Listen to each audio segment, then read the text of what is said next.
Posible umanong ilabas ngayong linggo ang desisyon ni Philippine National Police Chief Police General Romel Francisco Marbilla sa rekomendasyon ng Firearms and Explosives Office o FEO na i-revoke ang lisensya ng mga baril ni Kingdom of Jesus Christ Líder Apollo Quiboloy.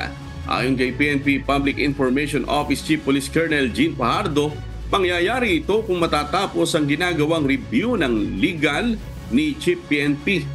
Sa oras na maaprubahan ni General Marbilla ang rekomendasyon, magiging loose firearms na ang mga hawak na baril ni Quiboloy.